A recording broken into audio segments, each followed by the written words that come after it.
Hey, everybody. Are we on? Are we on? Oh my God. Hey, everyone. It's Crystal, and I'm here with Silver. And my cat decided to take over my seat. So that's why I'm a little bit off to the side here. But I'm just going to try and move the book. And then maybe my kitty. She says, hi, everybody. Okay. So, just want to say hi to everyone. Welcome to the Starseeds and Lightworkers Collective here in Quantum Portals. And just want to say I'm very excited for this evening. And I know that we have a lot of people joining us tonight, and it is going to be very interesting. If you are joining us tonight, please note that we will also be having a discussion group tomorrow to further discuss the topics that we're talking about tonight. So you should definitely consider joining us for our discussion group tomorrow. And if you're a member, you know I'll be sending out an email and you can be a part of the discussion group tomorrow. In the meantime, if you have received our first email already, you will know that we have a little workbook, an adjoining workbook that is accompanying tomorrow's event. So tomorrow we have a workbook that you can use to follow along and to better understand some of the topics that we're going to be discussing this evening. So that is going to be there. And just wanted to say, if you have a chance, pick up the book. This is the original book by Miss Barbara Ann Brennan. And this is what we're going to be discussing tonight and tomorrow during our discussion group. So you can, I guess, get the book if you have access to a library or a bookstore. And if not, you can also download our little workbook that we made as an accompaniment for our event tomorrow. Just a little quick notice, a little info for our members. We have our newsletter coming out in August. And I send out information today about people who want to, sign up for a newsletter. But also, if you are a member and you want to submit articles, we are open for business. So check out. I just sent out an email today, and you can submit articles for review.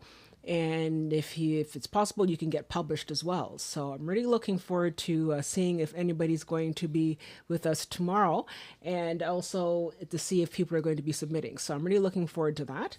And so I think that this is going to be a very, very interesting 2 days. And I have to admit, when we decided to do this presentation, it's funny because I have, as you can see here, I have all the books, everything here. I have, another bookshelf here of all my mother's books. And my mother had a lot of books on esoteric topics and subjects. And I have a quick question here. I have here Diane Candolph 3440. She says, was the workbook sent to everyone who's joining tonight? Well, if you received the email, you definitely got it. I'm going to ask the moderator. I know that he got the email. If the moderator can put the link in the description, or put it in the chat, sorry. If I can ask the moderator to put it in the chat, then you can download a copy. And again, the workbook is for tomorrow's event. So tomorrow's the discussion group. You look through the workbook, and it's going to have a couple of exercises, and it's going to go through, as it's obviously it's not a recreation of the book, but it's going to help you to understand some of the key topics and the key themes within the book by Barbara Ann Brennan here. So download that workbook, and it'll be for tomorrow. And if you're not joining us tonight, if you're watching this video and it's like, a week later or something like that, follow along in this video, and as well download the workbook, because I still think you're going to get a lot out of what we're going to be discussing tonight. And I think the workbook is going to give you enough of a chance to understand the topic and understand a little bit more about what we're talking about. So, without further ado, I would like to introduce Miss Silver Dyer, the Rogue Yogi, the one and the only, the original. And hi, Silver, how you doing? I'm good. How are you? I'm So doing. good to be here. It's great. I'm so glad that you're here with us this evening, and you look like you're an angel in the sky because your light is so bright. I know. And this is like not our first time having this problem. Yeah. And I promise you, if you could see the actual light in front of me, Mm-hmm. it does not look this bright. I don't know. I've turned it down so it's like barely humming, but I otherwise don't know what to do. But Okay. Well, it's fine I'm because excited to nerd out with you about this. okay, perfect. So, like I said, this is the book that we're going to be exploring this evening, and I'm also working on a small video that is going to Oh, what's be that? yeah. I was wondering. Huh? This the book? I didn't know you were doing a video. Yeah. I'm going to be working on it. We're going to be talking about it, you and me. We're going to be working on that video together. So, I mean, no doubt. Oh, gotcha. Yeah. So we're going to be working on a video together, and we are going to be because I know that some people are a little bit more visual than there are sort of like some people are not as much as readers as they are visual, and I know I'm visual. I have a degree in cinema, so I'm more sort of I learn more with cinema, but that's going to be a later project. But we're going to be working on that. But for this evening, this topic was brought to me by Silver. She recommended, we should talk about this book. And I felt stupid because I thought that I had really a general understanding of all these sort of esoteric topics that have been out there and people. And even if I haven't read their books, at least I've heard of them.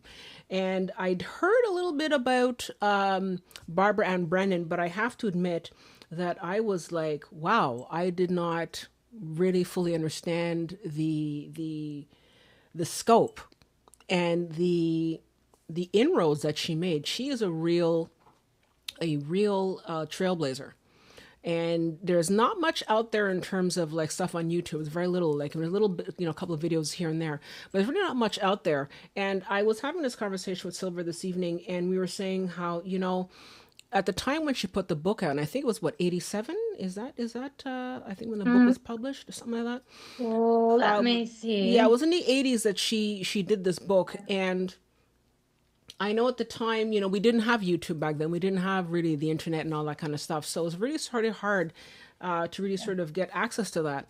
And so I'm sort of really rediscovering the book right now. And so it's very interesting how she talks about all these topics that are so prevalent today that we take for granted. And yet she was ahead of her time, absolutely. So, Silver, can you tell us a little bit more about the book, how you picked it up, like how did you discover it, and a little bit more about Barbara Ann Brennan? I would love to.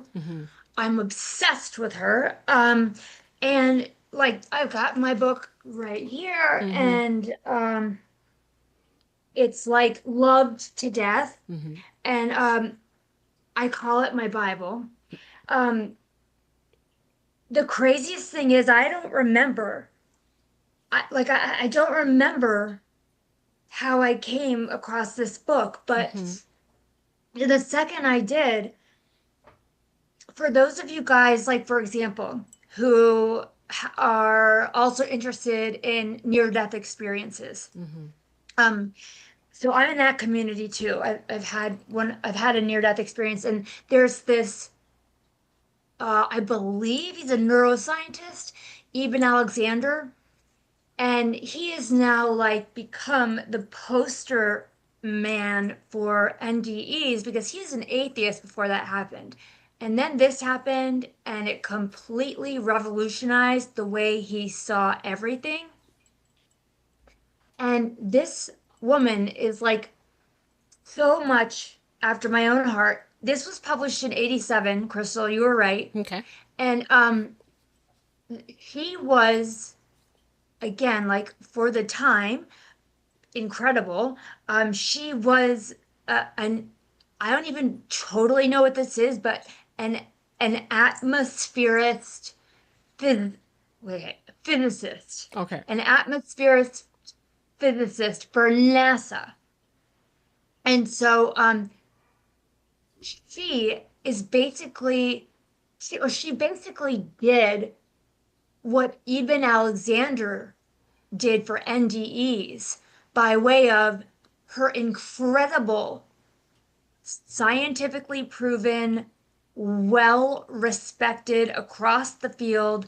That brain is the same brain that took that kind of level of testing and experimenting and basically left brain thinking and analysis and applied it over to something that was taboo and esoteric and occult, even some would say. Mm-hmm. Um, and the best part about it, and this is, I think, why she stuck with me, because I was so scared my entire life about, I was born with the clairvoyance. I had no idea what it was. No, I was not allowed to speak about it. I never heard anyone else talking like I did. I could tell no one else saw the stuff I did. And she grew up and her clairvoyance came in later. But the same thing happened. Her clairvoyance actually came in after she was well established in NASA, and she started having just severe, like, I guess we would call it, like, I mean, and no judgment, like I, Mm-hmm. you get it, like we've all Yeah, been yeah. there, like a breakdown, like severe anxiety attacks, like terrible depression, um, real, and this kills me too, like really wretched deep feelings of isolation and anxiety. And she was like this such an accomplished woman, and these out of control emotional events started happening. And that was like the one arena she was not prepared for. Mm. That was not her deal. She was like all science all the time, like clipboards and graphs. I don't know, but this was like very new to her. So she did what honestly therapy, what we consider therapy today, like no big deal. Mm-hmm. That was a big deal back in the day, going to a therapist. But But especially as a she scientist too, I think that going to because I mean usually they don't anybody who's a scientist be like no no no there's nothing wrong with me and it's all about even if it's not about woo woo stuff it's really it's hard so she must have really taken a real sort of like hit to her ego to turn around and say you know what I actually have an issue and I'm gonna go see a therapist about it you know what I mean. she took a hit with her career, Mm-hmm. with her family, across the board. Okay. And that makes me admire her all the more. Mm-hmm. Because when we're on this path, like that everyone who's watching is on, we are those people who are conscientiously trying to change.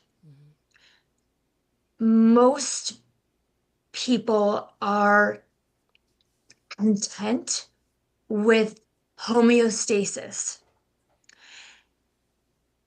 And those two things, they do not mix well. And that's why so often we find ourselves like, where did everyone go? Mm-hmm. What did I do? Like, you know what I mean? Like, um,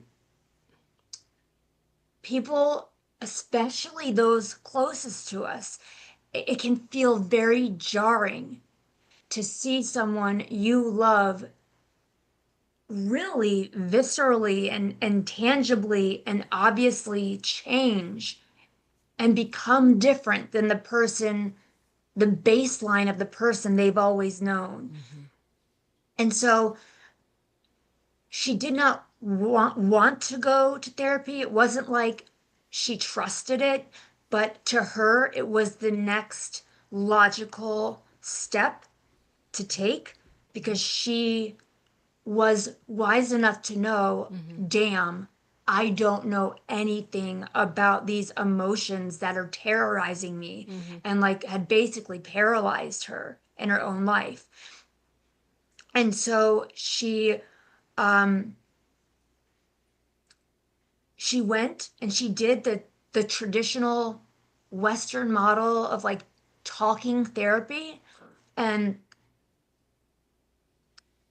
she understood it. I mean, I'm honestly picturing it, and I don't know if you've ever been to therapy, but like sometimes, Girl, I mean, we've all been to therapy.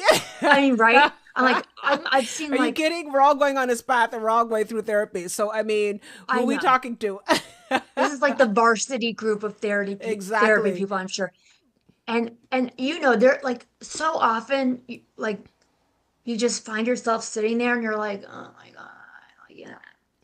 Like, you're just like, it's like there's so many, like, just those words that are just so, it's like, Mm-hmm. whatever. It did not connect with her. No. Like, she was just like, okay, um, yes, thank you for clarifying my childhood, Mm-hmm. but I was clear on that. Um, and it completely, like, her main takeaway was very logical. Like she did it, she gave it her all, she gave it a try, but it did absolutely nothing for the physical symptoms of being like if you read about her experience, like she was being what she felt like was torn apart Mm-hmm. by these emotions that she didn't even know where they were coming from. Okay. Like, and that's so common too with so many like spiritual people. Like they'll go through extreme bouts of, of suffering, and that in turn can create doubts about their faith. And it's like it's such a common thing. But she was like, "What is this? Where is it coming from? And how do I fix it?" Mm-hmm. And none of those answers. She got none of those answers in therapy. But I do think, and I'm just guessing, this is just my opinion. I'm like, Mm-hmm. I'm guessing probably in a little bit of anger, Yeah. like something triggered. And that's when her latent, and I want to me be really clear about that because it applies to all of us. Mm-hmm. So in this worst rock bottom of hers, she's like, oh my God, what am I going to do? Therapy's not doing anything. Her latent clairvoyance started developing. Okay. And to a scientist, she's like, excuse me? What? Excuse me, what is all this? And it just like mirrored like the dynamic in my family so much that I Mm-hmm. just I've always identified with her. Like her mother was like, shut it down. Yeah. She was like, no room in the inn for whatever this is you're Mm. talking about. Um, But she like, what was that? sorry, it sounds like it's sort of like she was a sister that you never had because like you're both sort of going through the same thing. And just by the way, your camera's bouncing up and down. I don't know if you have the camera on a Oh, I know. I don't know what to do about that either. I yeah. know. I'm like such a, Anyways, so like I I'm mean, but sorry. you know what though? I want to just read out a little thing from our chat from one of our Holland HM1. He says, "I'm a neuropsychologist, and we are now testing both science and spirituality. This is a beautiful path." And he says, "I'm a neuropsychologist. That's all I do." And that's very interesting, Holland, that you should bring that Ooh. up because I think that, and what's definitely what Silver's talking about is that when Barbara was going through all this change, and you can sort of look at it in some ways as almost a dark night of the soul in a way, because it's sort of when we go through a dark night of the soul that we go through all this craziness and we're like, what is going on? And it can get really dark. and very your path is sort of like blocked. You're like, what the hell's going on?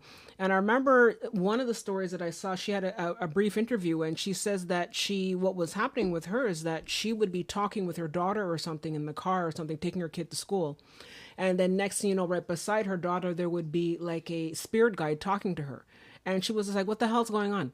So it's just that she didn't have the tools. And same thing with you, Silver, because if people go back in our videos, we talked with Silver but last year, and we had and it's really interesting, Silver's story. You should really go back and look at Silver's first video that we did, I think sometime last year.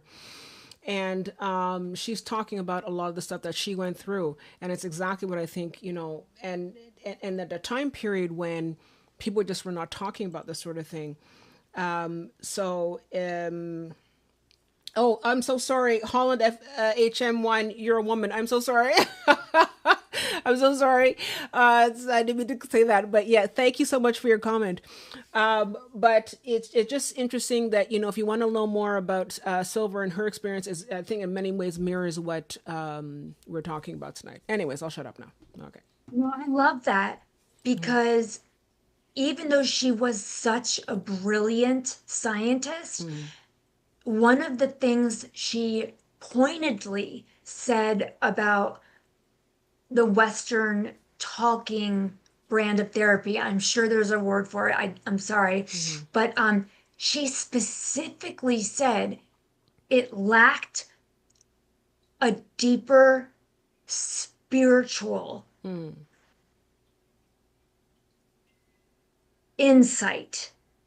Like it lacked the depth she knew was a part of the problem.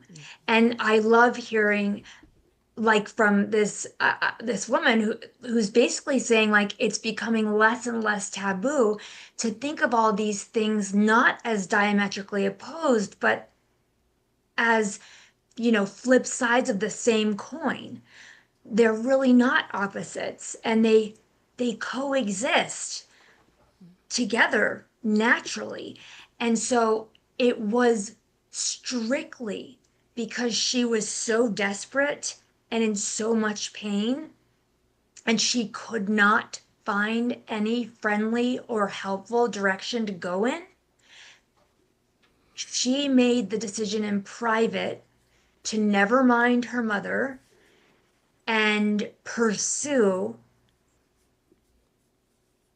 basically surrendering to her growing clairvoyance and being like, I don't know what this is, but it deserves my investigation.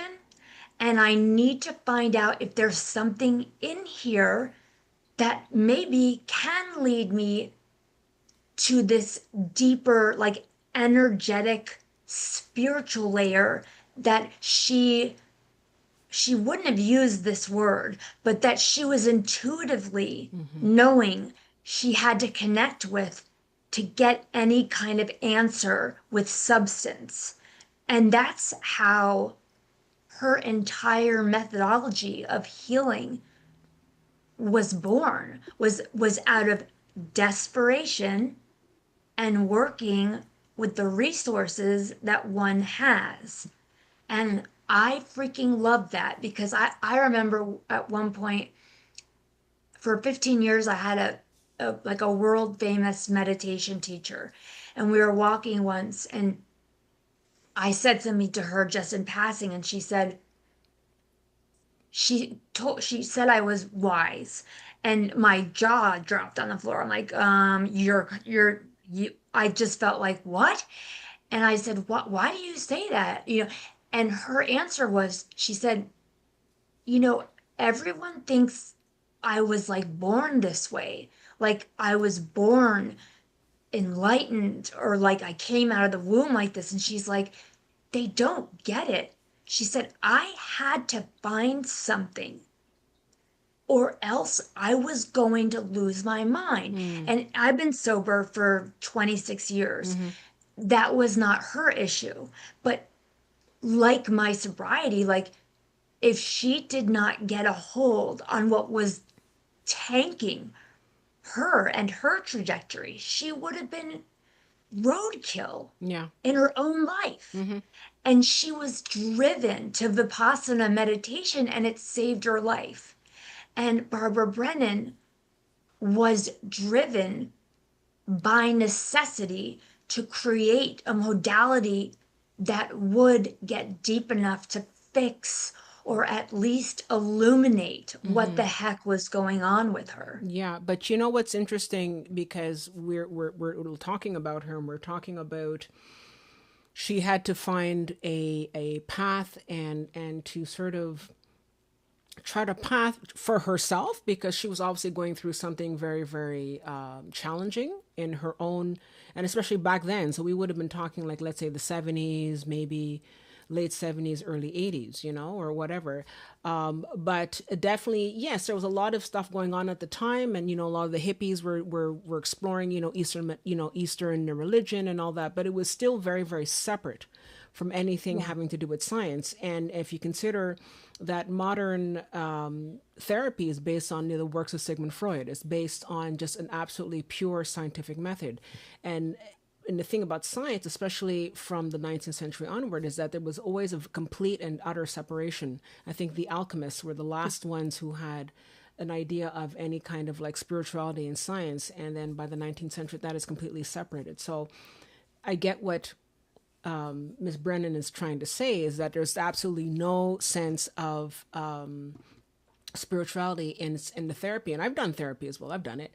And I mean, it was interesting. It was a great way to get started, but it definitely didn't end there. And I know that when I finished therapy, because I had stuff that I had to work on, it was nice to talk about it, but it was very surface level. And you feel that. Yeah. And there was no sense of like digging deep down and finding what are the actual key issues there. And like, as we know now, if you watch this channel, there's like all kind of thing now, but back then there wasn't. Now, what I find interesting about Miss Brennan and her story is that I think that without someone like Miss Brennan, we wouldn't be able to have this channel and actually be taken seriously, because it's because of her work and because of her background. And it's funny how the universe chooses the right people to pick up the mantle, to pick up the torch, Yes. and to run with it. And so you cannot come to her and say, well, you're on drugs, you're drunk, you're stoned, you're all this kind of stuff, you're crazy. She's a NASA scientist. She has like what, a master's or a PhD, I don't know exactly, but she's very, very highly decorated in terms of her background. And full blown scientist. You don't work at NASA and because you're woo woo. You know what I mean? Like, you Yeah. don't get Yeah. there to NASA and start talking about meditation and stuff like that. Maybe they do now, but back then it was definitely not. And especially in a man's world, which is what NASA was back in the day, for a woman, she had to really stand her ground. So she must have really had balls of steel to stand up to these men and to stand up and say, I have a scientist background, and so don't mess with me. She's very straightforward. So to take someone who is that straightforward and to apply that methodology, to apply the scientific method and the research and the rigorous, experimentation and looking and documenting and all that, to take all that scientific method and to apply to a spiritual practice and to a spiritual evolution, for me, is what charts this course. And that's where this book is so important, because it now puts a fork in the road between the tinfoil hats and a la la land, and someone who's really taken this information and is making it solid. So someone who's a scientist cannot come around now and say, oh, but no, it's written in stone. You know what I mean? Sorry, that was my rant for the evening. Anyways. No, it's so true. And a main part of the reason why she was not laughed off stage was because of her undeniably decorated background, Yeah. and because even within her own healing modality, um, she ensured her students would one of two things: either one, obtain verifiable information from someone they were working on, or two, if it was genuinely like internal and medical that they were diagnosing, she would ensure that the patient would then go get the exact testing to Exactly. prove Hmm. that to be true. Exactly. And so she was, yes, seeing everything happen with her eyes. Like she was most naturally clairvoyant. So her way of seeing and diagnosing of was actually seeing. Hmm. And so that sounds so crazy, you know, for someone to start talking about, well, you know, there's like a good 10 foot to 15-foot egg, kind of an oval around each person Hmm. with all these different layers. And this layer, like, usually accords to this part of the body. And you can see blockages and illnesses and traumas from past lives. And um, to speak like that Yeah. sounds one way, Hmm. but then to cap it off with verifiable facts, Hmm. she was, like you said, the perfect The person perfect one. to roll in Yeah. this kind of healing Yeah. system. Yeah, absolutely. She definitely, I mean, wherever she was before she was born, she took on that path. She said, "I'll take it." And, and she took on that challenge. And I remember one of the interviews that I saw with her, she said, I used to see geometric shapes and colors and all that kind of stuff. And it was just like, oh my God. And now people are talking about, how geometric shapes actually make sense because they can actually be healing modalities, like actual shapes and colors and all that. Yeah. So it's very, very interesting. But but just to sort of circle back to what you're saying about the medical aspect, the person who was interviewing her, the one that I saw, they said, "Well, do you also, want people to get a medical doctor's opinion?" She says, "Yes, absolutely." She says, "No, no, no, 1,000%. You really should go to your doctor." And yeah, like you were saying, to verify, but also because medicine has a role to play. And I think this is the thing that I'd like to see this coming up in my lifetime, because I know that about a year or so ago, we had somebody come in from a different, I mean, I can't mention them who they are now because it was a bit secret, but Yeah. they are working in a type of health center where they're using sounds, and they're using, like, lights, and they're using, like, colors and all that kind of stuff. Dollars. And this is full blown technology. We also had Ingrid Navarre, who came on the show as well, and working with in the oh God, I can't remember it right now, but they're also working with different machines that send out vibrations. And, the vibrations help to heal the body as well. There's my cat. And she's going down for the evening. Okay. And so, but this is where technology and new age really should come together, because they can help each other out. I don't think you can have one without the other. I think that the science is very, very good, and we have to be grateful for science, because science has done a lot to help people to understand certain aspects of, like, of germs. You should wash things. You should clean things, all that kind of stuff. That's stuff that we didn't understand. But I think that where spirituality begins is where science can end. So if you know that this person's going to have a blockage in their aura that's going to lead to cancer or to lead to any kind of disease, you can already get on it. With the science, you can already get on it and help to unblock that. Or, if the spiritual aspect is there, you can already unblock it. But if it's going to happen, at least you sort of, like, you can do something about it. You know what I mean? So Yeah. it doesn't make any sense why scientists still, where's that hospital that has both, the Reiki practitioner and the actual surgeon? Where's that hospital? I'm waiting for that. You know what I mean? Yeah. And you know what's interesting? One of the oldest symbols there are is the caduceus sign, and it's been adopted like throughout the ages. And oftentimes you'll see a version of it simplified on ambulances. Uh, it's the spiral looking thing. Well, it began as the staff of life with two different serpents wrapped around it, and their heads each being on either side of the top of the staff. Mm. And that was the archetypal symbol for health and alchemy. And those two different serpents were always meant to be kind of heaven and earth. So it's like somewhere along the way, we got tripped up and it got very divided.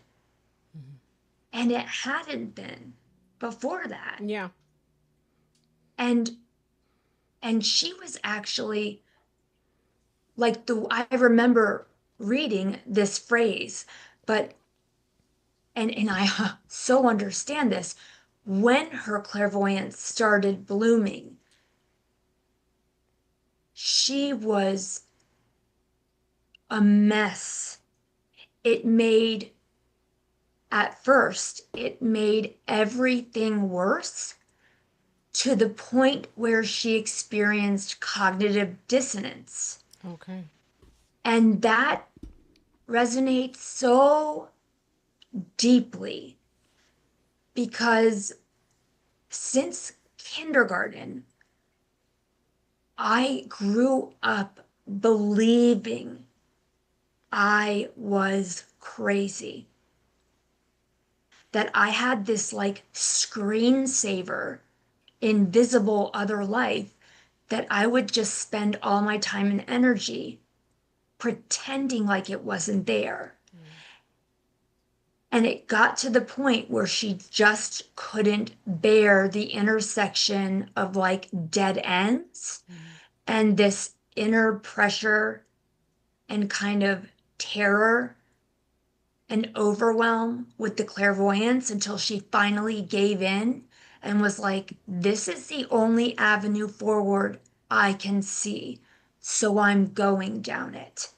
And once she surrendered to it, and once she released, and I don't know how long this took her, I don't know what this looked like for her, but once she surrendered her fear about it, and she got to the point where she could remain in the moment when something was happening, when a vision or a guide was with her, when she could remain in that moment and stay curious and stay engaged, that's when she started making her real progress.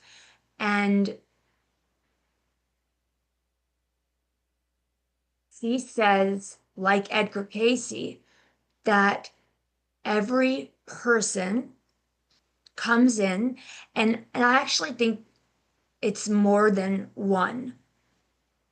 I think more and more it's more than one, but that everybody comes in with at a minimum one most natural clair, whether that's clear seeing, clear hearing, clear feeling, um, clear cognizance, clear knowing. And to her, the key is identifying which of those clairs are your most natural. And from there, very simply put, everything else is a trickle down model. And it's simple in a way. You said it so well earlier when you were like, I'm more of a visual learner. I'm a cinephile. Like, and I've talked to you before, and there are different attributes about you that if we were just talking and I didn't know you, I'd be like, oh, she's probably natural clairvoyant because of your emphasis on being sensitive to, music and movies and colors and being aware of, you know, like when I get dressed in the morning, I go into my closet and I'm like, what color do I feel like being today? Like what color do I feel like like inhabiting for the day? And so let's say someone um plays an instrument. Let's say someone, walks into a room and is immediately annoyed by the sound of an electric outlet that like no one else even notices. Those are a few signs that maybe your latent ability is clear hearing.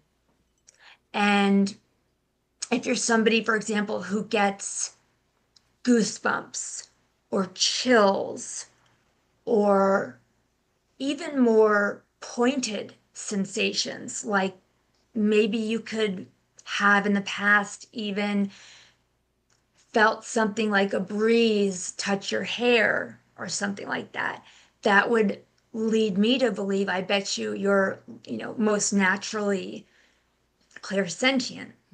There are all these little clues, and if you look through your life, and it's important to go back to childhood because that's when we were at our most natural.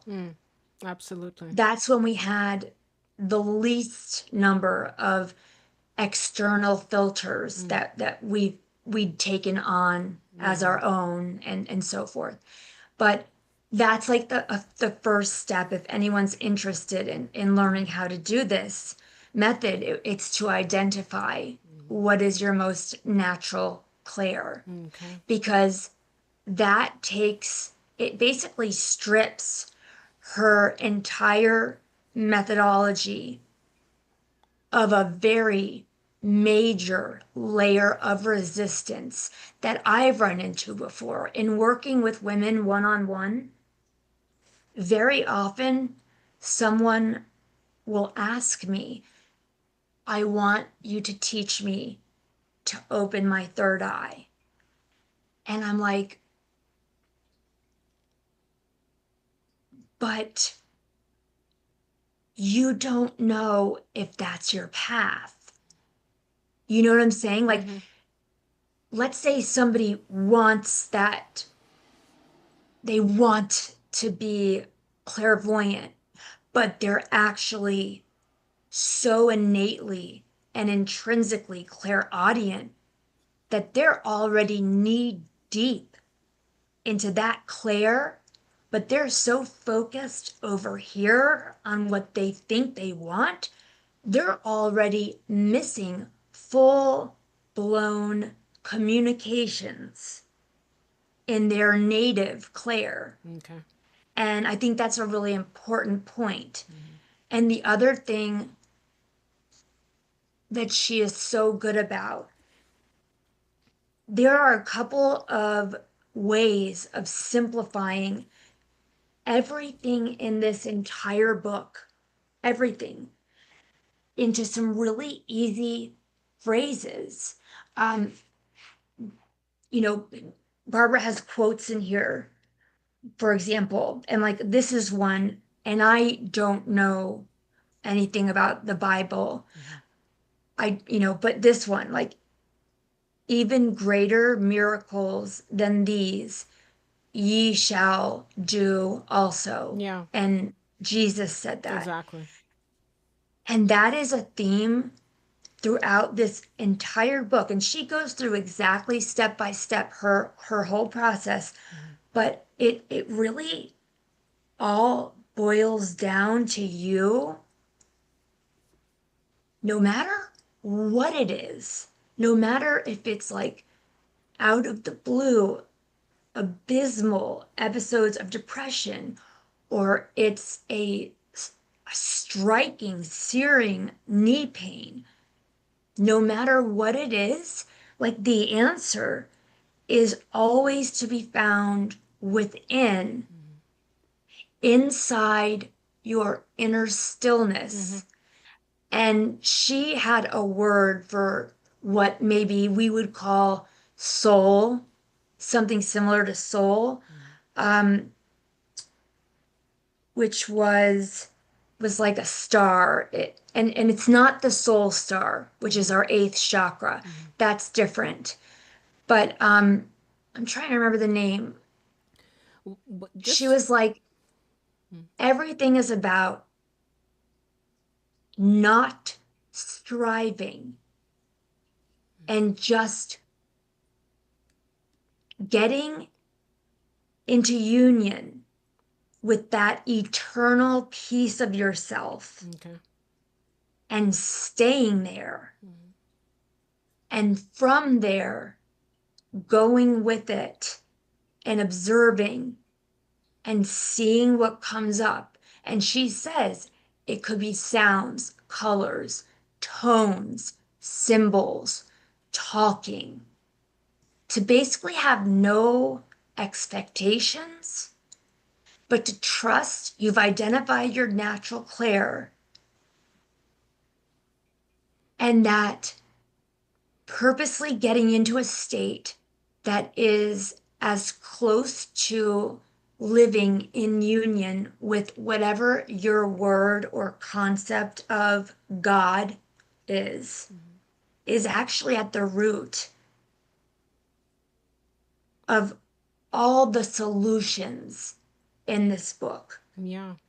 And that's also really striking because I tend to trust simplicity. Just kind of like when you're listening to a speaker or like on YouTube, if you're listening to someone. I don't know if you've ever thought about this or not, but like there's something in me that can tell, let's say somebody's talking about a near-death experience or clairvoyance or just their own spiritual growth. There is like some kind of weird meter like inside of me that's like you sound like you're parroting a bunch of other people. Do you know what I'm saying? Versus someone coming to the table, maybe sounding hard to believe, Yeah. maybe sounding really weird, but Mm-hmm. like there's still like, I feel like there's something in me, and I want to know if this is the same way for you too, Mm-hmm. that can kind of like read something or listen Absolutely. to something and like kind of know Yep. there's truth in it. Absolutely. You know what that's called? That's called a BS filter. What? I mean, just straight up, it's called a BS filter. I'm just gonna be honest. Oh, yeah. You know what I mean? So like, it's that's what that is, and you always feel it. And I think that a lot of us who are watching here and are part of this channel understand that. Now, I wanted to sort of get back to the book though, and I wanted to sort of start Yeah. exploring sort of aspects of the book. And one of the things that I wanted to start looking at in particular is she starts talking, because if you go through different chapters in the book, she Yeah. starts talking about the auric field, the energy field, and all that. Can you go into a little bit more detail about what she talks about with the energy field or the auric field? What is it that what's her take on it? Yeah. So, I don't know how she kind of whittled this down, but for her work, she did keep the chakras. And I think, just in case anyone is Hmm. not familiar, you've probably seen photos on the internet somewhere where somebody's sitting cross-legged and there's like a rainbow like line of dots down their body from Yeah, like the top of their head to you know yeah. um, the base of their spine, Hmm. and those are energy centers.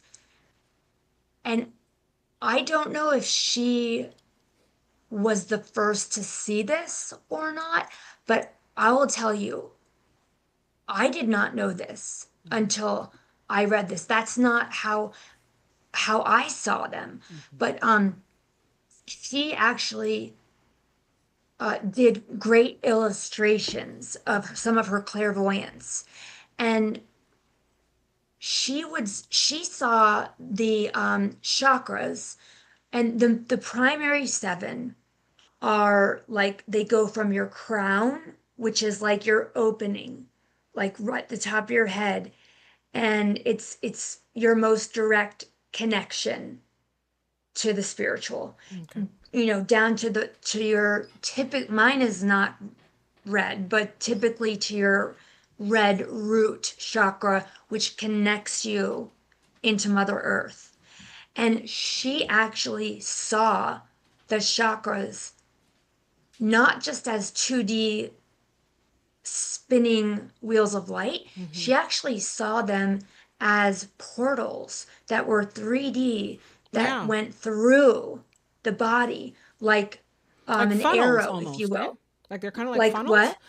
I Yes, think like she saw like funnels, like a actual, funnel going like in a and then cone a that came funnel in. Yeah. going back out. Yeah, exactly. And Yeah. yeah, and I do love that because as I've gone on to see, like, there are differences with how energy collects and what it relates to um, on the top side of your body versus the back side of your body. So that was super interesting to me. But um, so taking those seven chakra points, she was able to see in total like about 10 to 15 feet of an egg shaped field of light around a person. And the first seven layers, and some are thinner and more compact, some are looser and shifting. But the first seven layers going outward, they correlate from your root chakra all the way up to your crown. And that order also coincides with the layers going outward. They get concentrically more spiritual in orientation and less rooted in the body and in the physical. And I don't know about the names of the layers.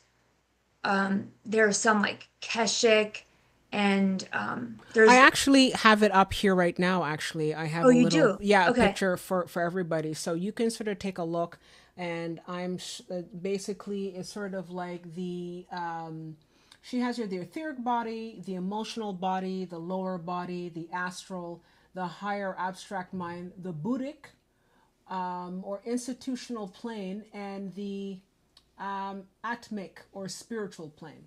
And I think that sort Okay. of relates directly with some of the chart that I have here, which I think is from her original book, actually. So the chart that Yeah. I'm showing here is from her original book, and it's showing those different layers. Yeah. Does she have the like a shish kebab line going through the person up to down? I think that's more of what she talks about in the Hara. And Yeah, so we that's can the look at horror that, line. the Hara line. Yeah. So we're going to look at that And later, but we can finish with the different bodies, I guess, and then just sort of talk about how they affect the human body. yeah, sure. Mm-hmm. So and the core star was the word I was looking for. Mm-hmm. She basically called the soul the core star, and she saw the soul as residing about 2 inches above your belly button, but buried kind of like safely inside that area, and Mm-hmm. that it was your actual, and she saw it as like a white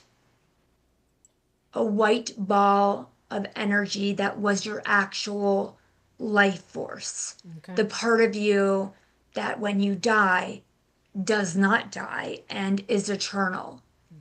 And that as we actually work on this stuff together and we face our shadows and we integrate the pieces of ourselves that we've either abandoned or fled from or trauma has blocked out completely as we remember them, that light, that infinite part of ourselves can actually grow so big as to basically cast its light onto your entire auric body. And so what's interesting to me is that, so again, the first seven layers are the primary seven chakras, but in reality, we have so many chakras. So I wish I could ask her, you know, how she chose those and not, for example, the ones that anchor us, like the Earth Star and the Soul Star, but she didn't. She did use the Hara line as the energy that connected us as incarnate beings, anchored kind of both in the Godhead and Mother Earth. So that was like our anchor line. And when you would get out to the outer layers, that's when you would start getting especially into karmic energies, or what I like to say more than that, because karma makes me think of like getting a bad grade and then having to be scared. Um, I like to think of it more as like intergenerational memory.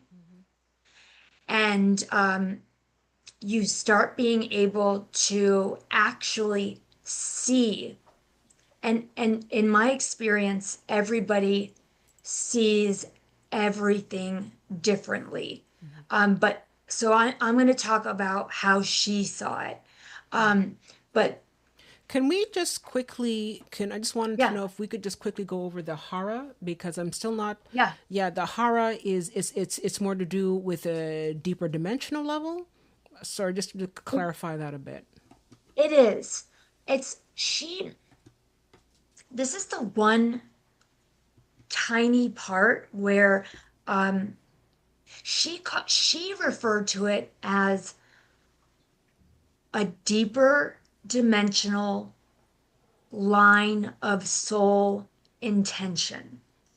And if you could see the horror line, um, it does just, it looks like a perfect thin white, excuse me, layer that is like no matter how you move your head, it's always um, coming out like at the exact angle of your crown.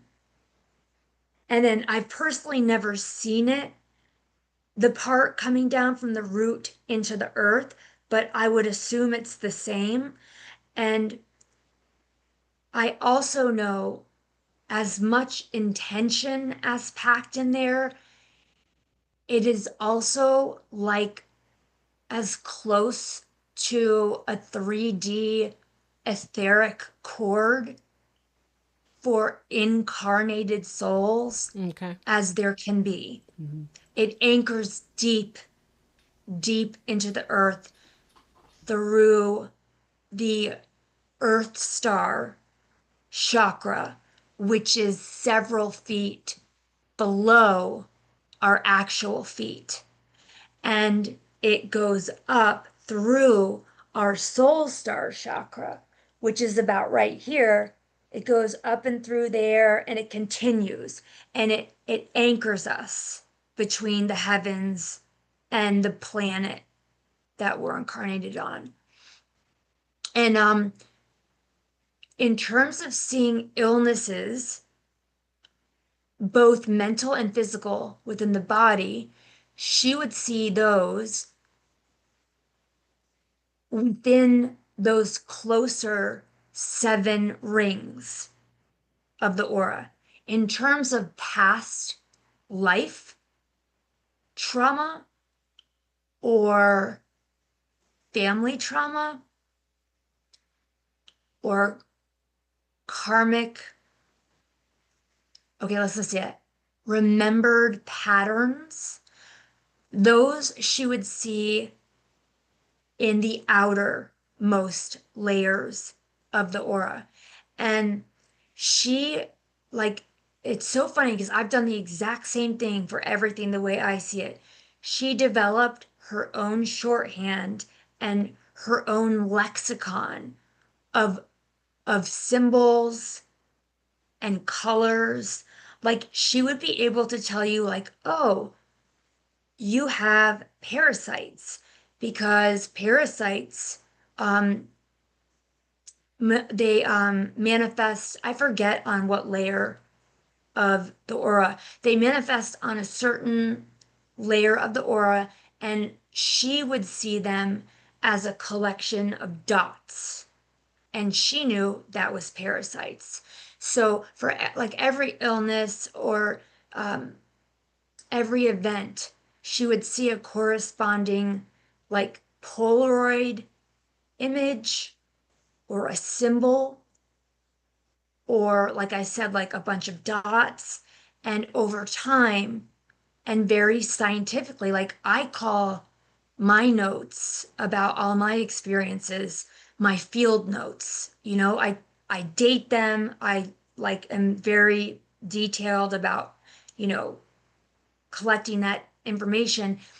And that's exactly what she did too, in order to make sense of the way she saw everything.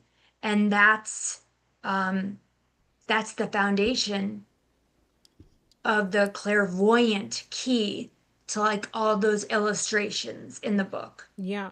And you But know what? she also writes Sorry. more in the book, Mhm. more text about people who are not primarily clairvoyant. Okay. And she fills in a lot more of those gaps in the actual book, Hmm. just so you know. Sure. And you know what's interesting is that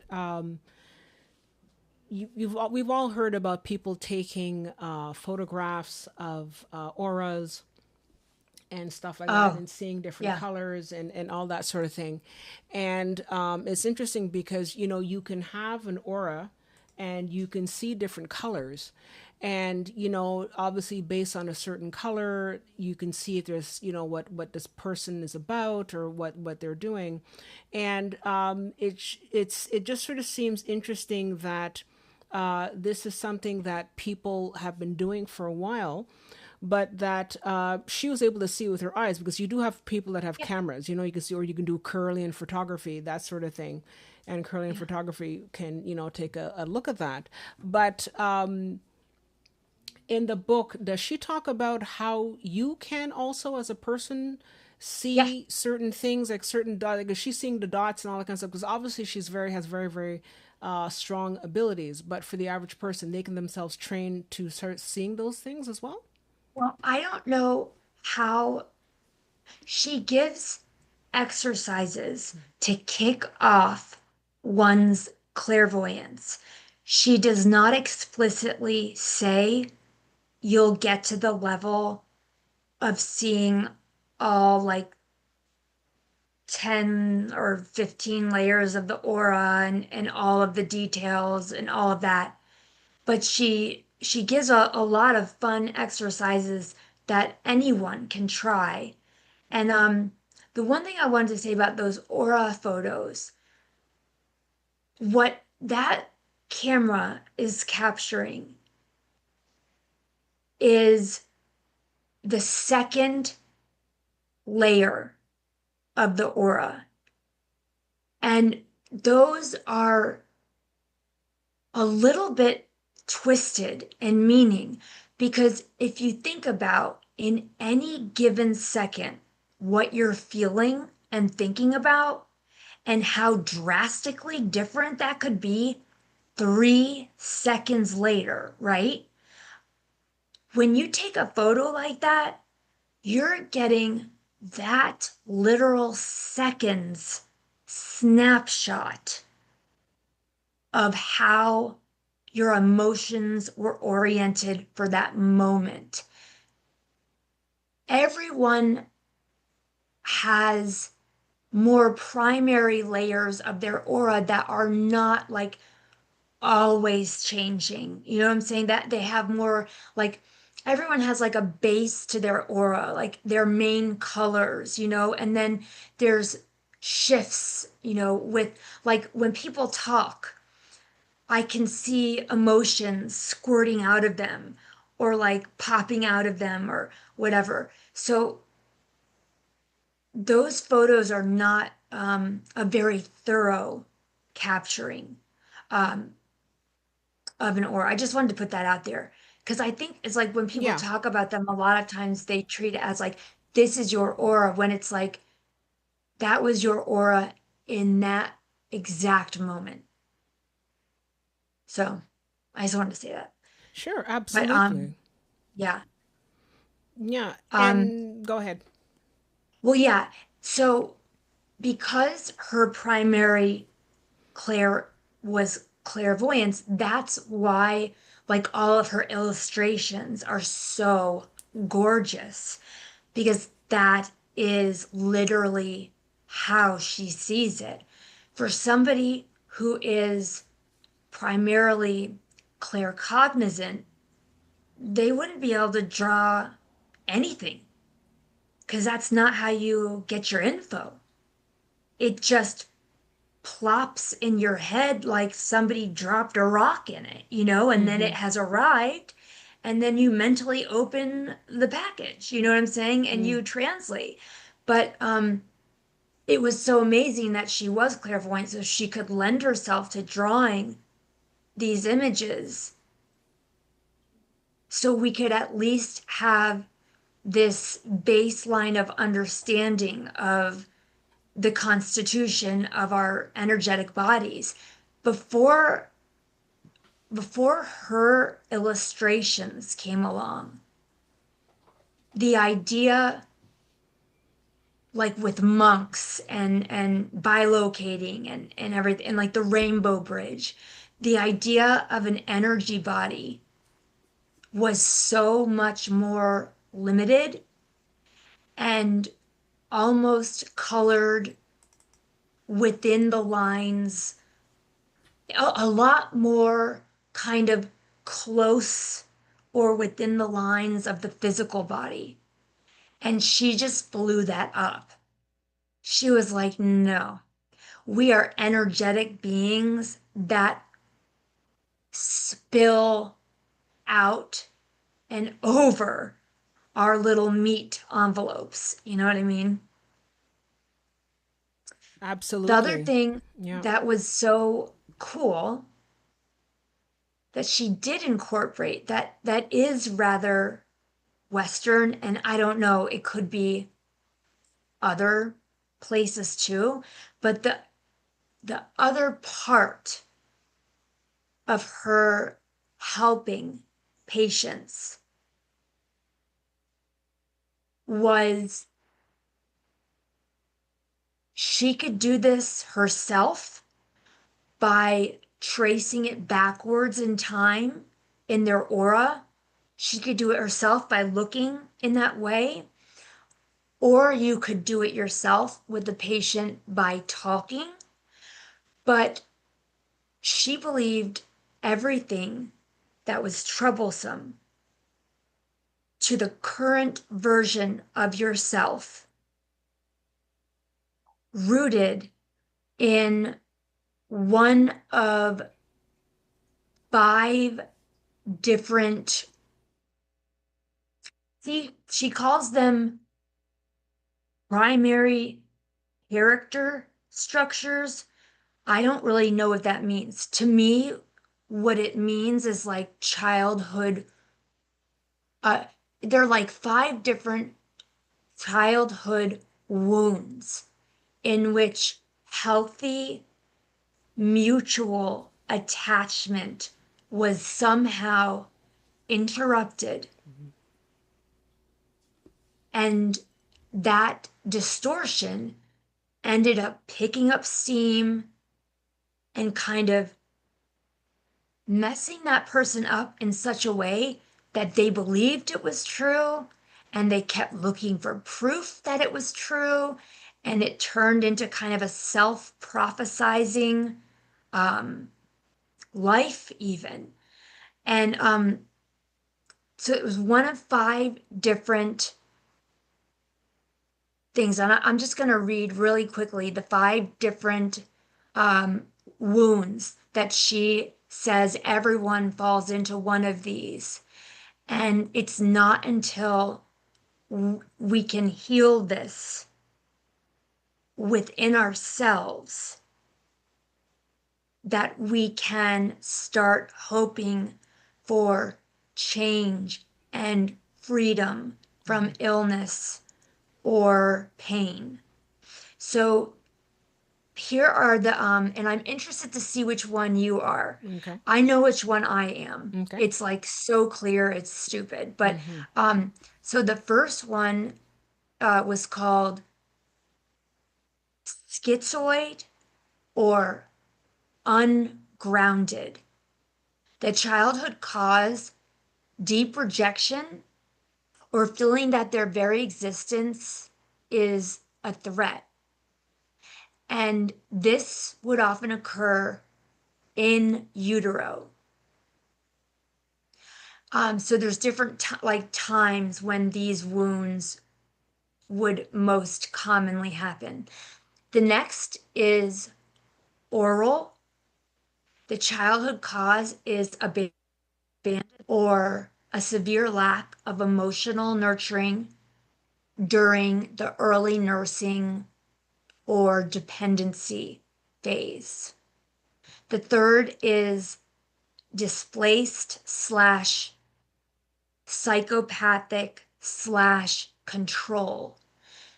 Childhood cause betrayal by a parent, usually involving a hidden power struggle or being forced to take sides in early childhood. The next is masochist slash submissive. The cause, severe control, smothering, or humiliation by a dominant parent where any expression of independence was punished. And the fifth and last is rigid slash perfectionist. The childhood cause, rejection of the child's authentic emotional self in favor of performance, forcing them to achieve to earn love. And obviously that would occur throughout childhood. And that each one of these wounds develops the exact same survival defense. Exactly. And it's that habit that we all developed in response to whichever wound we are that must be addressed and undone. So when I read those aloud to you, do you relate to any of those one more than the other? Oh my God. Of course, I relate to the last one. And that's because my mom, and I mean, this is very typical, especially when you have like a first generation, immigrant parent, and they are Never thought definitely of like, that. you have to achieve and you have to do this and you have to get Yes. a job in a bank and you have to do Right. all this sort of stuff. And the reason why you have that is because the parent is under a lot of they put the kid under a lot of pressure to perform. They put the kid under a lot of pressure to, you have to do this, never mind the art, never mind this and that, you have to get a 9 to 5 job and you have to make the Yep. money and no no no no. And Like make good on our sacrifices. yeah, exactly. And that's what I went through as a kid. And so I was a much more artistic kid. I was a much more different kind of kid altogether. And my mother was like, screw all that. You have to get a job Oh in a yeah. bank and you have to do this and you have to do that and you have to perform and you have to be, perfect and you have to da da da. And and it's funny because there's also a combination of, as well as you have one there is a masochistic, and it's because you are hurting yourself because you haven't achieved what your parent wanted you to do, and so there must be something wrong with you. So there's a sense of not achieving. And and there's also the one where you talk about the parent is disregarding the true nature of the child.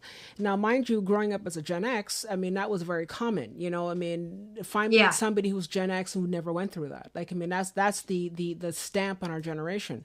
I it think that the really is. millennials and everybody else, especially the Gen Alphas and all that kind of stuff, Gen Zs and all that, they have a very, very different parenting altogether. And they have a very different schooling too, because, I speak with people in my office and they're like, oh yeah, well, I went to this school and they don't do tests and the kids are allowed to choose what they want to study and the kids can do this. And I'm thinking, You're oh, like, where was I? Why did I have that kind of childhood? That would have been so perfect. I would have thrived in that kind of childhood. But Gen X wasn't going through that. We had a very, very different karma. Oh, well, yeah, I don't like the word karma, but we had a very, very different, path in this life. And so a lot of us had parents, and I think it's the wounding of Gen X, actually. That, every generation has their own particular wounding. And I think that for Gen X, the wounding is that we were neglected. A lot of people talk about how we were neglected as children. A lot of us, latchkey kids, latchkey you know what I kids, I mean? swear, came from our You know what I generation. mean? So we were really that generation. And so we were ignored. A lot of us were ignored. A lot of us were yeah, putting our hands up. And a lot of us were forced to grow up very quickly. A lot of us were forced Yep. to accept responsibilities long before our time. And we were, really given a tough time. We had a tough childhood. We had tough childhoods. Now, some more than others. I mean, some less than others. But in particular, the Gen X generation is one that really have a lot of that wounding because they were sort of put through the ringer, and it's so I think that a lot of those things really reflect that, and that's definitely me, but definitely the last one where the sense of perfectionism, and I'm only now learning to let go of that. But I mean, for most of my life, my mother was up, on my Yeah. case about, well, why didn't you do this? Well, why didn't you do that? So it was a lifelong thing. And even into my, well into my 20s and 30s, she was after me. But I mean, I guess it got to a point where I said, okay, that's enough. And so when I started to go into therapy and I started to do all that, I started to realize that there's also wounding from her mother. Her grandmother was also kind of like this really way out there. Yeah. So it's intergenerational. And I think that there is especially from a West Indian perspective, there is a definite, a much more harsher expectation, and you have the responsibility and all that kind of stuff that, was very particular in that kind of, community. And so that's sort of what I grew up with. But I also grew up with was a certain level of freedom to, to do things as a kid. Like I grew up, like with like kids in the Gen X, we'd be out, we'd be doing all this kind of stuff. So we don't have the same kind of helicopter parenting. And so there's that one when we had smothering parent. We didn't have that as a latchkey as a Gen X. I think the kids now have that. I think that now you have a lot of helicopter parents that smother their kids, and so that's going to create a whole other generation of issues because we see that now. And with social media, that's also going to create a lot more issues there as well. So, Oh my you know gosh. what I mean? So Already has. every generation has their thing. But I want to sort of circle back about the wounding. Now, I know that there's talk in the book about psychosomatic. Is this also fall into that same kind of aspect where like the thinking falls into and can cause pain? Like, certain thoughts, negative thoughts Yeah. can cause pain in the body and all that. Did you want to sort of go over that sort of topic as well? I mean, honestly, she uses that word all the time. And I think to me, like I interpreted that word as a jumping off point from whatever moment she quit therapy because she was like, that was her number one. This is untenable and does not work for me because it does not address the deeper spiritual and energetic core of what I'm feeling. And we can talk about it, but you're also not relieving any of my anxiety, any of my depression, nothing. And to me, I feel like that's what midwife her obsession with psychosomatics. Like, it's kind of like when you knock enough bowling pins down, you finally get to the one standing. And, you know, she went through all of these different inroads to try to get herself help. And at the end, she was left feeling the same level of suffering she did as when she started to look for help. She had Yeah. gotten zero relief. And us being a scientist and being able to intuit we're not getting deep enough in the work we're doing. We need to get to the spiritual and energetic layers. I find that remarkable. Mm-hmm. And think about how often and for how long women have been gaslit at the doctors. Mm-hmm. It's like Exactly. exhausting. Yeah, exactly. Yeah. It's all in your head. You know, you're just It's being hysterical. It's all in your head, you know? it's yeah, we are hysterical women. Mm-hmm. We can't just get our shit together. Yeah. If it's not one thing, it's the other. Mm-hmm.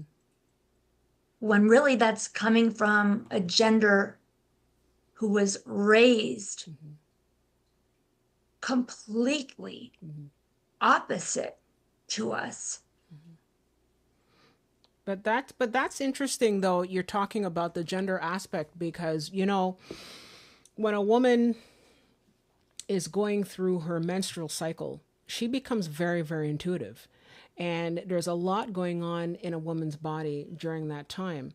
And so women already have our predisposed, I mean, you know, men too, but I mean, women are definitely not much more predisposed to having a little bit more connection to their clairs because men are told to shut it down, like you're saying. And when you consider how medicine, at least modern medicine, was really developed a lot in the 19th century, it was a very, very masculine, sort of patriarchal. And don't get me wrong, I'm not trying to sort of poo poo on the guys, but I'm just saying that it came from that kind of energy, that kind of aspect. And now that we're starting to have a resurgence of the divine feminine, all these types of healing modalities and all these types of changes that we work with are coming through.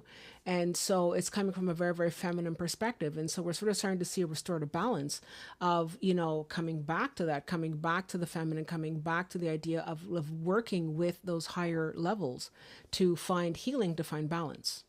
You know what I mean? So it's just sort of like an interesting dichotomy between the two, you know? Mm-hmm. Yeah. Yeah. And, another one of the really simple themes running through the entirety of this book is at one point she describes healing, like the actual process of healing, as simply opening the doors of your perception. There is nothing in this book that points to certain people being privy to a deeper or more extensive view of the real world, if I may. That's me, like the real world. She doesn't say that, but she does say, and this is where I agree with her so silently, but she's like, just because you cannot see it does not mean there aren't beings sitting right next to you or, right over there. Like, that's also happening. Just because you can't see it doesn't mean it's not happening. But she says, the more time you can spend in that inner stillness, and the way she describes it reminds me of my ideal for living, which is an ideal, you know. Um, my ideal to like always 24/7 be living like in union with God. Like, and I don't call God God, but like always to be aware of and in like um exchanging communication with God and my higher self and my guides. And what she says is, she can't, she wouldn't be able, to tell the reader which Claire is most natural for them. Mm-hmm. But what she does say is it is like any other muscle. That's a Mm-hmm. direct quote from somewhere. Like, all you need to do, she calls it open your perception. Mm-hmm. I would more likely call it like open your mind. Mm-hmm. Like, find out what your most natural Claire is. And then, depending on how rigidly you hold your beliefs and so forth, that's going to be like a 1-for-1 ratio of the discipline of opening your mind will be. Mm-hmm. And I think for our group, I think we're pretty good. Yeah. I don't think we're going to have a whole lot of problem with that. Yeah. And if you don't have a lot of problem with opening your mind Mm-hmm.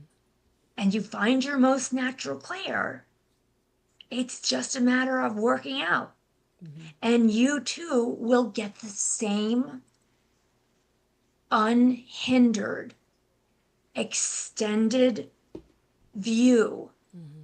of what really is. It might not be the seeing version, it might be the hearing version, or it might be the feeling version. Mm-hmm. Or, like with a lot of women I work with, and I am sure this applies to so many people watching your channel right now. Everyone comes in with at least one more defined than the other. Most people never even touch base with that. But there are a lot of people who come in with like two Mm-hmm. that are pretty latent and ready to roll. Mm-hmm. And it's such an adventure. Like, I've gone through all the Claires since being born. Mm-hmm. And my last one, for example, that was not an innate, was Claire audience. And like, I got to re-experience getting to see a new layer of reality roll in as an adult, like who wasn't scared. And it was so freaking fun, you know? Mm-hmm. And that's what we all have, all of us. There's like no caveat Like, I swear to God, in the beginning of this book, like the first thing she says is like, whatever I write in here is not for an elite view. It's just kind of the truth. And it's whether, like, can you open your perception or not? Is that along the same lines of what she talks about? She talks about high sense perception and Oh, yeah. human energy field. So the high sense perceptions, I think, is sort of what you were talking about, right? Is that sort of like, because it's basically figuring out, that we can all have this aspect of being able to see these things in ourselves. Because she does this exercise where in this interview she sort of says, well, if you hold your hands in front of, Oh, yourself, yeah. you can sort of see, if you sort of soften your gaze, you can sort of just see, Yeah. lights and all that kind of stuff. So that's a part of the high sense perception. And I think that that's sort of how you're And that's for developing it, everybody. It's not just for Claire. I love that because she gave that for everyone. That was not even just for clairvoyance. You know what I'm saying? So there is like, these things aren't shoe boxes. And the more you exercise that muscle of being in your inner stillness and being open minded, the quicker and the more diverse your experiences are going to be. They're not, for anyone watching this, they're not going to stay in a little neat shoebox of just one. Like, there's going to be a dominant one that you will lean on that's trusted. And if, like, you need an answer, you go that way. Like, that's clairvoyance for me. But, like, you naturally become more and more a part of this real world that when we incarnate, we agree to participate in like 2% of, you know? Yeah.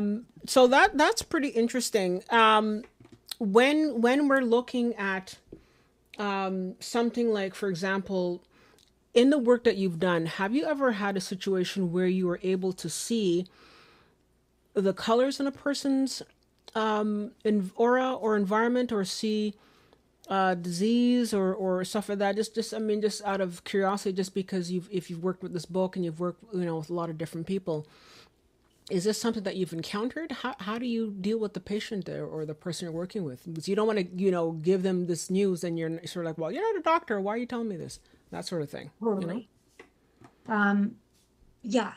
So, and by the way, everything we're talking about works with photos and long distance, um, and in any way imaginable. But what I have, okay, so first, I guess I would say to everyone, and this is important, I'm glad you brought this up. There had been, I mean, when I realized that as an adult, I was still terrified of my clairvoyance as an adult because I still had no idea what the hell anything meant. But there was a point, like when I was channeling, and I came to understand that I was, and I meaning silver, not like infinite capital S silver. I came to realize that just little me was still half the equation of everything happening. And there were times in my own clairvoyance where I had to say, we need to slow down. I'm I'm scared. I need I need a minute, you know. And our guides never want to scare us. That's never like their intention. But sometimes if something happens and like you're not expecting it, it can take you off guard, or like things would have happened to me that I still can't explain to you. And it's just like, I need a minute, you know. So I've set my own boundaries with readings. And for example, I do not want to see, I don't want to see illness. I want to see the chakra and I want to see what state it's in, like literally what it looks like. Because the symbolism of whatever that chakra looks like is going to tell me what area of the body and what area of life the the I don't want to say abnormality, but like the problem or whatever. It'll tell me if it's physical, it'll tell me the area of the body where it is, or if it's emotional, it'll tell me the area of life. And I can tell by the symbolism of how it presents enough to start asking thoughtful questions to get the person to draw it out from their selves. Because I do not want the responsibility of seeing a specific illness because I feel and listen, there are people who love that. There's a book for anyone who is loving this right now that's called How to Become a Medical Intuitive. Read it. It teaches you if clairvoyance like is your thing, or like it will teach you how to get to that level of diagnoses. I personally do not want that. But she'd worked on that though. Like she was, she definitely took that on though. And I mean, it's funny because Oh she no, was not she scared was at like, all. She was not no, scared and at I all, and just she would don't look want at that it. because I have You know what I like mean? it's personal. Yeah, it is. I will see and I allow myself to see stuff that like no one else would want to see, but it's just like not in that category. Okay. There's just something very because of my own health. It's just like it hurts me. I don't I it like I I get you get choked up, I guess, a little bit about yeah, that it's sort like of thing. Yeah. your physical health. It's like everything. Yeah. And people, who don't understand that. And it's just not a subject I'm attracted to. Okay. I'm attracted more so to like emotional and spiritual health. And then like I was working with a woman who I do one-on-ones with, and something came up and I was like, I felt totally comfortable talking about it. And I was like, you need to, like, your guides are telling me you need to see a doctor. Like, that was fine. Okay. But that's the beauty of it. You, once you find your primary clair, you're the one creating the perimeters of like what you're interested or not. Do you know what I'm saying? Like, just because I'm clairvoyant, I don't have to see the stuff I don't want to see. And so I don't. Okay. Yeah. That's okay. And that That's goes for interesting. all of the clairs. Yeah, yeah, you're lucky because sometimes the guides show you things. There's some people who have guides, and the guides are like, "No, sorry," and they're going to show them stuff anyway. So you're very lucky in that sense. Well, no, You know? actually, I've had that happen to me before. Okay. And what I've found is if you ask your guides, there is always a specific, important reason. Okay. And that's the part you want to get to. Because if you see something or experience something that you're like, I didn't want to see that, they would never just do that to you without an explicit and important reason, is something I've learned over the years. Okay. That's interesting. Now, one thing that I found interesting in the book is that she talks about how when she would see certain diseases or certain things that she would, yeah, see the funnels as well, but she'd also hear sounds, like hearing sounds Yeah, coming it out. could be And anything. that there's also sounds that you can use to, because that's the Yeah. thing, because that's the thing that they don't talk about in medicine, and that's also goes with tones, and that goes with like solfeggios and all that kind of stuff, that there are certain sounds that can Oh, yeah. realign and rebalance Absolutely. your chakras, which then rebalances your aura and it rebalances everything else. Can you talk a little bit more about those sounds and all that? I'm obsessed. Yeah. Like, there's so many ways to do it. I'm sure you guys know of like the tuning forks, Yeah. the crystal bowls. Um, there's like one note pipes. Uh, and what I find fascinating and so cool is that let's take tuning forks. Not only do certain frequencies like 432 hertz is phenomenal for physical pain. So not only are there different frequencies for any body part or endocrine system or organ, like there is a frequency that will clear and balance down to the organ. And then there are tuning forks. And like I have one because I used to be for most of my entire life so afraid to ground. I was just always so afraid. I broke my own horror line. I broke it, and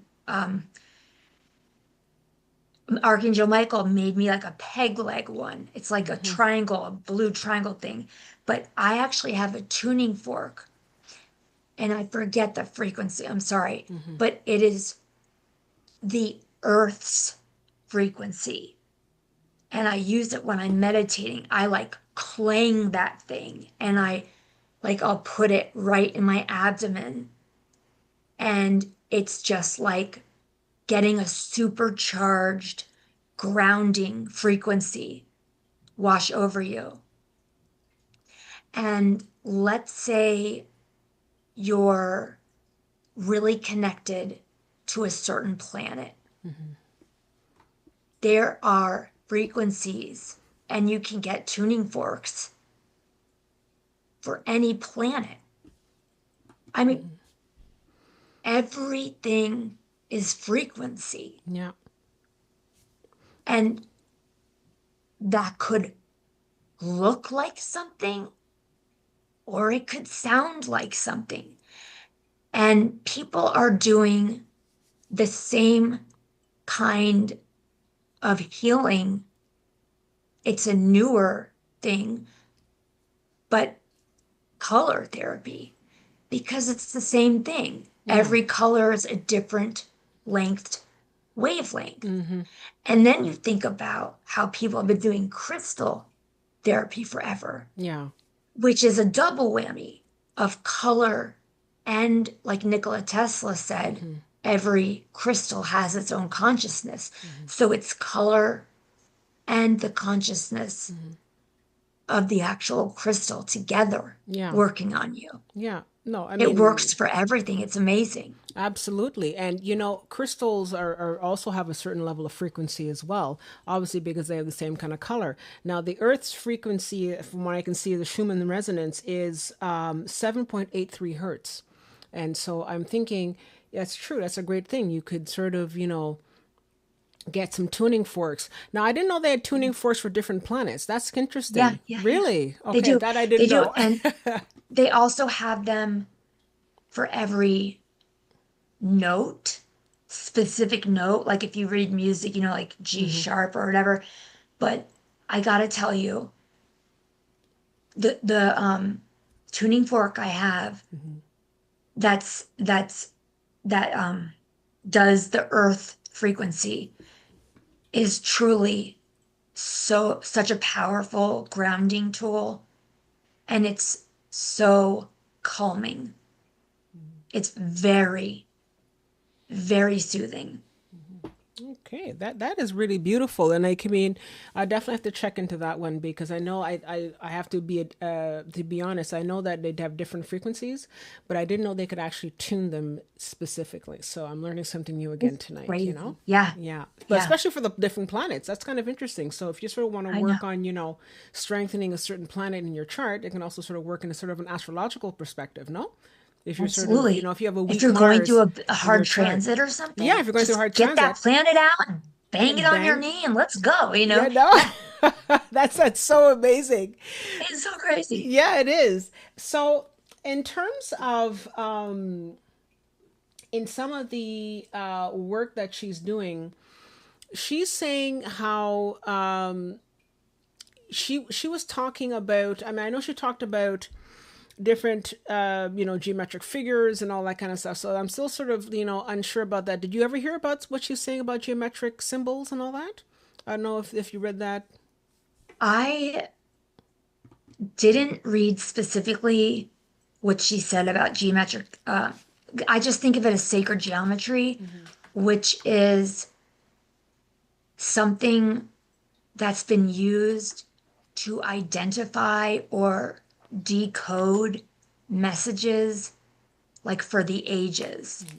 And so the fact that she sees them in her process just never struck me as unusual. Okay. It struck me as in the same way that she might look into a layer of an aura and hear a tone, she might look into another layer of the aura and see a sacred geometric shape.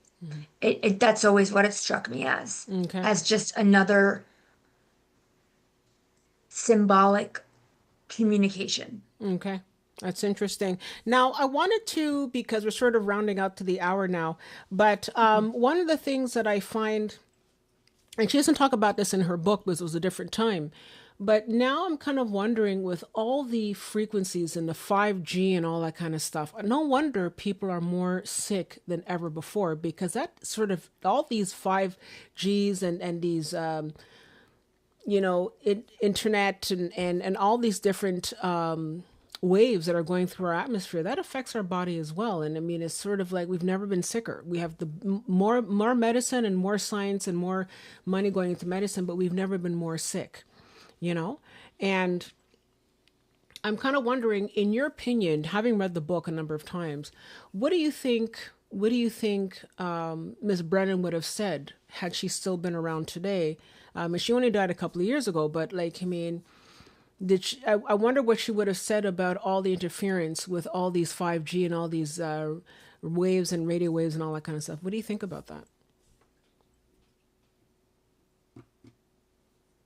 I think the way that she precedented everything she did with such order, like it was a methodology and it was based on these two main parts.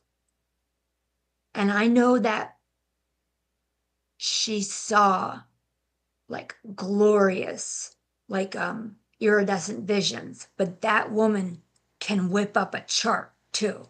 Like, don't forget that. Like that, the scientist in her. And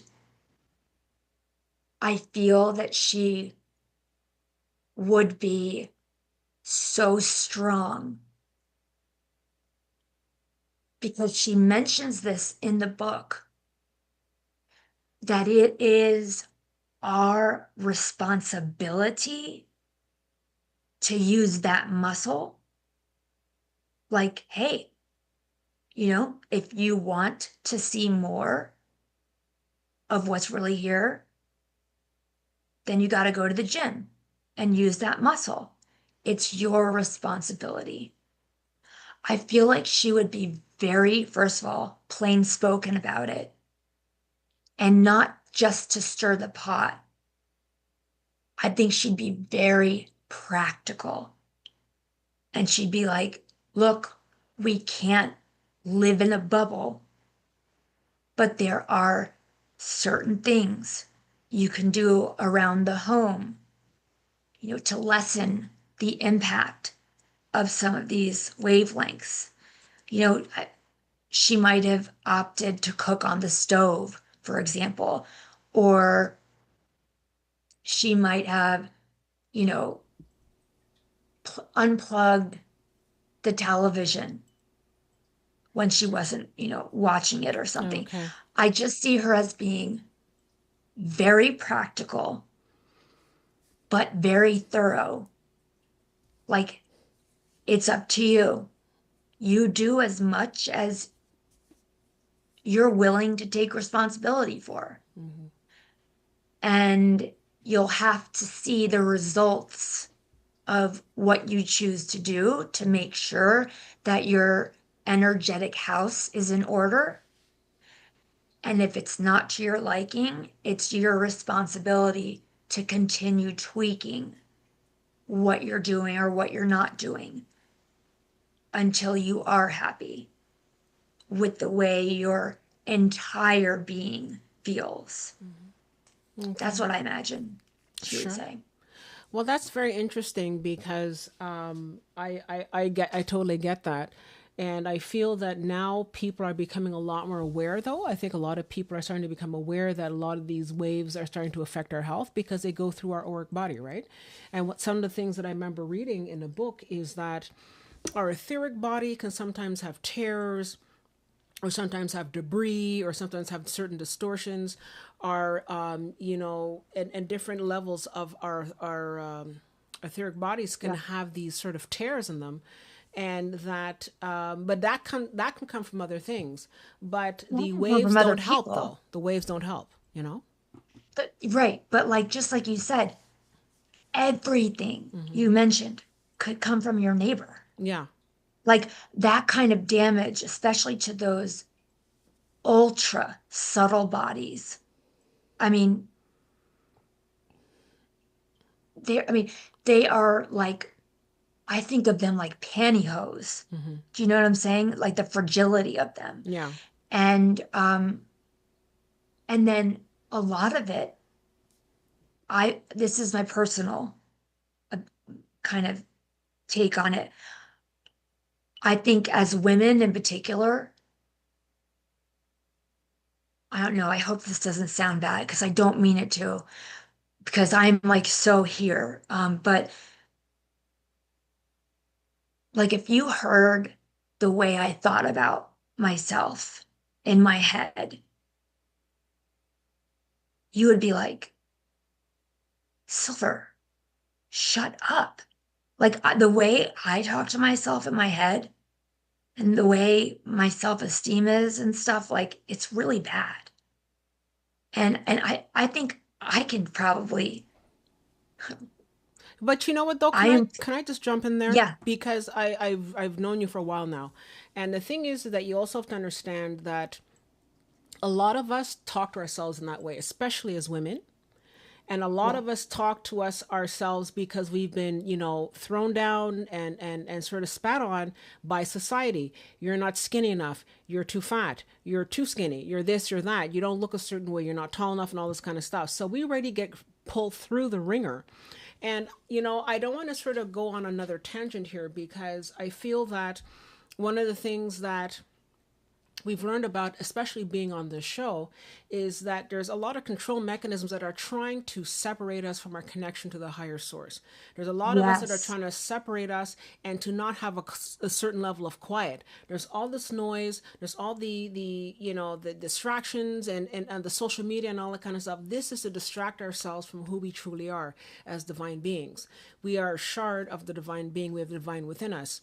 And I think that if I had to look at, the book, Hands of Light, and to say what is one of the things that I really sort of pulled from this book is that we have power. We are powerful beings. We are light beings, and we have a lot going for us. But the thing is that the system that we live in, the matrix that we live in, this matrix is there to shut us down. It's trying to shut us down, and even with everything going on and the waves and the bad food and the men against women and the poverty and the whole gambit. We are still making our way up to the light. We are still working our way through.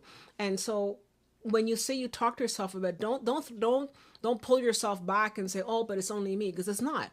We've all been there, and we're all getting through that. You know what I mean? I'm just sort of as a friend, like I'm saying, Yeah. we all talk down to ourselves, because that's sort of how we've been trained in this matrix, in addition to our parents, in addition to society. And then on top of it, if you look at the childhood you had, like, I mean, you went through hell, so like, I mean, you have to Yeah. cut yourself some slack somewhere, I think is what I'm trying to say. Well, thank you. Yeah. And also, what you just said was so beautiful Yeah.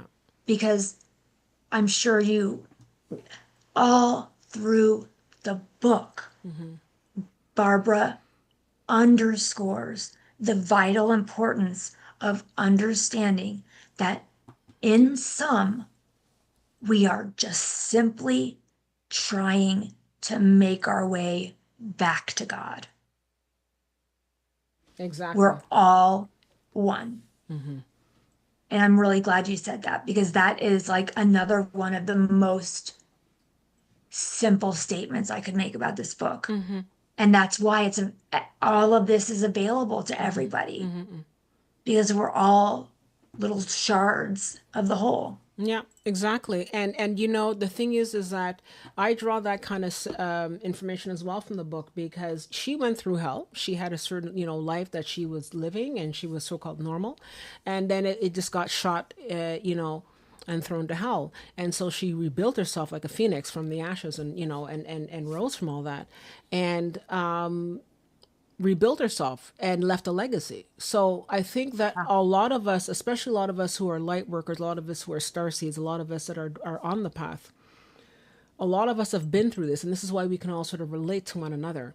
And this is what I always say when I talk about being on the show, is that everybody here who's watching, and anybody else who's going to be watching, you're home. You're here because we've all walked that part of the path. And I think that one of the things that every time we do an episode, we're building upon that, and so this episode is building upon how we can take all that learning and all that understanding from many different aspects and use it towards self-healing and self-growth and and healing others and helping others as well. Because I know that one of the things she says is that you can't help others until you've helped yourself. You know what I mean? So that's also one of her themes along in this book. But I really sort of, I still marvel at how she was able to, at a time when she wrote the book, to go through all of that and to still come on top and to become a best-selling author and to help so many thousands of people.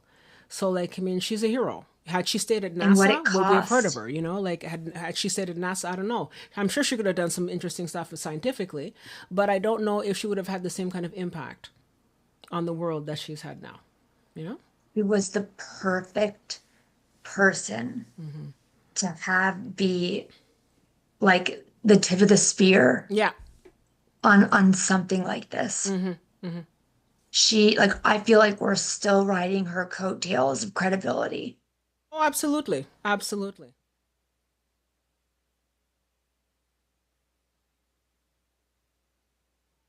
So one of the things that I wanted to say, because we're sort of wrapping up now, and I want to say thank you to everybody who has been with us here tonight, and I hope that you will pick up a copy of the book. It is very, very interesting. It's a lot. I mean, it's pretty scientific, just the same. Like, I mean, there's a lot going on, but it's a very good read. But it's interesting how we're looking at it from this part of history. And it's an interesting to see how she was such a groundbreaker. She broke the rules, and she, broke a lot of ground with what she was doing. And her work is going to survive, for decades, years to come. So I feel that she's a real big hero to a lot of us along the path. And even though she's coming from a more sort of, spiritual, more from a sort of a health perspective, there's a lot that we can gain in terms of self-understanding. And I think that if you can draw anything from this book, is an understanding of yourself and understanding of who you are as a light being here on the planet, especially at this point in time in history. So I really want to wrap up with that. And I want to say thank you so much, for being with us, Silver. Thank you so much for being with us and for talking with us about the book and for giving us your perspective. I really appreciate you coming here tonight and being with us. Did you have any parting words or about the book? How would you how would you close off this book? Okay, I would say something really super practical, which is buy it used. Because otherwise it's so expensive. But you can get it used on Amazon or eBay, and it's like totally reasonable. Because it basically is like it's a textbook. It's huge. Um, and then I also wanted to say for anyone who's still here, anyone who listens to this, um, I just wanted to do a little special treat for you guys. If you want to email me at info@rogueyogi.com and include a photo of your face without sunglasses on and ask a question as a special. I just want to give you, I'll send you back in the next several days. I'll send you back a personalized email reading. Oh, So I wow. want to put that out there for everybody. Okay, wow, that is amazing. Thank you so much. That's amazing. And we can also, if people want to get in touch with you again, we're back tomorrow. We're going to be having a discussion group tomorrow. So I think we have information in the description down below of the video. But if you're part of the Starseeds and Lightworkers Collective on Meetup, you can check out our group, join our group, and then you can also join the discussion as well. You can also download the workbook that we're going to be using tomorrow for a discussion group. Silver's going to be back. We're going to be talking with her and going more in depth into the book and doing some exercises. And if you want to speak with her again to get any personalized readings or any kind of, if you want to work with Silver, she's going to be there tomorrow. You can work with her and you can contact her as well. So I want to say thank you again, everybody, for being with us tonight. Thank you for spending time with us and learning a little bit more about this incredible book, The Hands of Light by Barbara Ann Brennan. You can get it again on Amazon. And as Silver said, you can get it used and, read it through because it's a really, really very powerful piece of work. And she has other books as well.